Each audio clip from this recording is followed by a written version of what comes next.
آج بیٹیوں کے ہاتھ میں جو مہندی لگاتے ہیں شادی کے وقت، وہ مہندی بھی نہیں چھوٹتی، مہندی بھی نہیں چھوٹتی، اور جھگڑے شروع ہو جاتے ہیں۔ بیٹی کہتی کہ میں نے نہیں جانا ہے، اب اس گھر میں میں نے نہیں جانا ہے۔ کیوں؟ آپ نے تو گھر دیکھ کر دیا تھا، وہ کیا اینٹوں کے گھر کو، سیمنٹ کے گھر کو، فرنیچر لگے ہوئے گھروں کو، وہ فریج والے گھروں کو کیا چاٹتی رہے گی؟ اس کو اچھے گھر میں سکون نہیں مل سکتا، بیٹی کو اچھے گھرانے میں سکون مل سکتا ہے۔ اللہ کے رسول فرماتے ہیں اچھے گھرانے میں نکاح کرو بیٹی کا، بیٹی کو آگ میں مت جھونکو، بیٹی پر ظلم مت کرو۔ بیٹی تو بغیر منہ کی گائے ہے، آپ اس کو اپنے کھوٹے سے کھول کر کسی بھی کھوٹے پہ باندھ دو گے وہ تو چلی جائے گی، لیکن قیامت کے دن ظالم ماں باپ تجھے اللہ کی بارگاہ میں جواب دینا ہوگا کہ تو نے سٹا چلانے والے گھر میں اپنی بیٹی کا رشتہ کیوں کیا، تو نے جوا چلانے والے داماد کو اپنی بیٹی کیوں دی، تو نے کیوں گستاخ رسول کے ساتھ اپنی بیٹی کو بندھن میں باندھ دیا، تو نے کیوں غدار رسول کے ساتھ اپنی بیٹی کو بیاہ دیا۔ صرف دولت دولت اور دولت، آج کل سب کچھ دولت ہو گئی، دولت کی کوئی حیثیت نہیں۔ بڑے بڑے دولت مندوں کو لوگوں نے بھیک مانگتے ہوئے دیکھا ہے، اور بھکاریوں کو لوگوں نے بادشاہ بنتے دیکھا ہے۔ کوئی حیثیت اور اوقات نہیں ہے دولت کی، اصل چیز کردار ہے، کیریکٹر ہے۔ آج کل کوئی کیریکٹر دیکھتا ہی نہیں، کوئی کیریکٹر نہیں دیکھا جاتا ہے۔ پڑھا لکھا ہے، ہاں بی اے ہے، بی کام ہے، وکیل ہے، ڈاکٹر ہے، یہی پڑھا لکھا ہے۔ مجھے اس کا انکار نہیں ہے، انکار نہیں ہے، لیکن ڈاکٹر ہے تو اس میں کوئی پڑھا لکھا ہے، کوئی دینداری ہے، اس میں کوئی دینداری ہے۔ بھئی دینداری نہ ہوگی تو وہ آپ کی بیٹی کا حق کیا جانے گا؟ غریب اور امیر کا فرق مٹا دو، برادریوں کا فرق بھی مٹا دو۔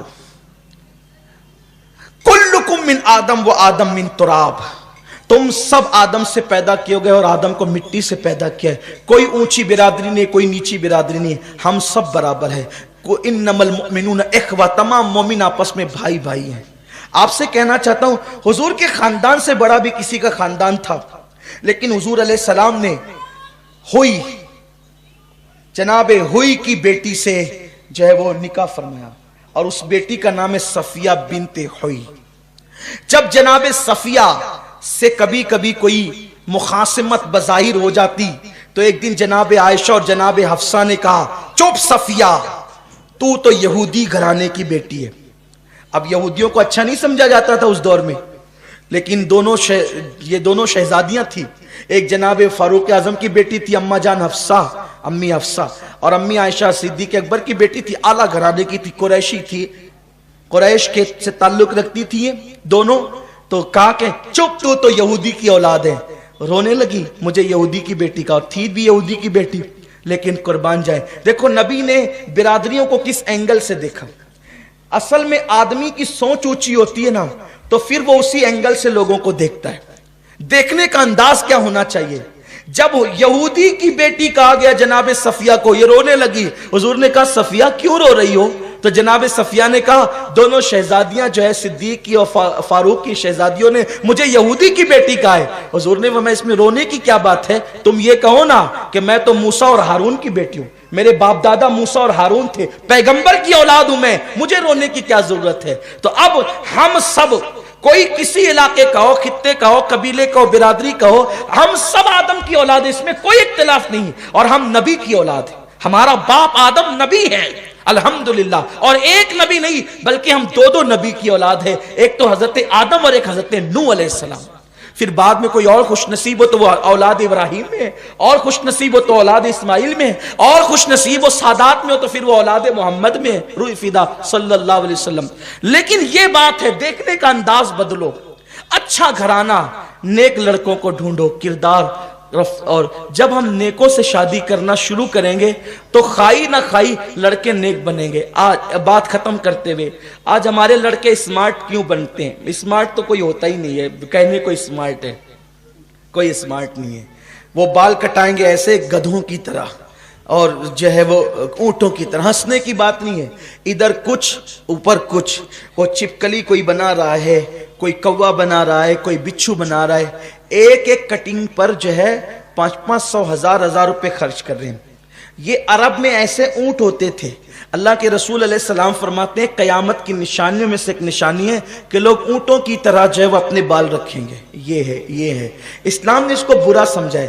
کوئی یہاں سے نکال رہا ہے, کوئی یہاں, داڑیاں بھی طرح طرح کی, کوئی ادھر سے کاٹ رہا ہے, کوئی ادھر سے کاٹ رہا ہے. کیوں؟ اس لیے کہ فکر بنی. اسمارٹ داماد چاہیے.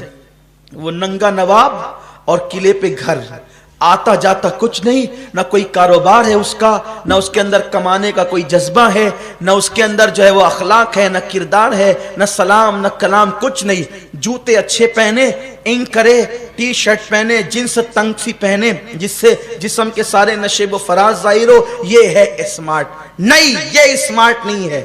خدا کی عزت کی قسم, اگر کسی کو اسمارٹ بننا ہے وہ سنت مصطفیٰ کے رنگ میں چلا جائے, وہی اسمارٹ ہے. اور جو اس سے ہٹا ہے وہ بیکورڈ ہے, اس کی کوئی حیثیت نہیں ہے. تو جو سماج میں آپ نے ماحول بنایا نا کہ ایسے لڑکوں کو بیٹیاں دیں گے تو بیچارے کھائی نہ کھائی ایسے بنتے ہیں. بلکہ جو اجتماع میں آتے میں کہتا ہوں بیٹے داڑھی رکھ لے, بھیا داڑھی رکھ لے, بھائی صاحب داڑھی رکھ لیجئے, کہتا ہے حضرت اتنی مہلت دے دو کہ شادی ہو جائے. میں سوچتا ہوں کہ یہ شادی کی مہلت کیوں مانگتا ہے؟ اس لیے مانگتا ہے شادی کی مہلت کہ اس کو پتا ہے کہ داڑھی رکھوں گا تو شاید اچھے گھرانے میں اس کا نکاح نہیں ہوگا. لیکن یہ بہت غلط سوچ ہے. داڑھی والوں کو ہمیشہ شریف بیوی ملتی ہے. داڑھی والوں کو ہمیشہ شریف, اگر وہ شریف ہے تو, ورنہ داڑھی کے پردے میں اگر کوئی گناہ کرتا ہے تو پھر اللہ کا اعلان ہے کہ ہم اچھوں کو اچھا دیں گے, بروں کو برا دیں گے. آپ اچھے بنیے, اللہ تعالیٰ آپ کو اچھی بیوی عطا فرمائے گا.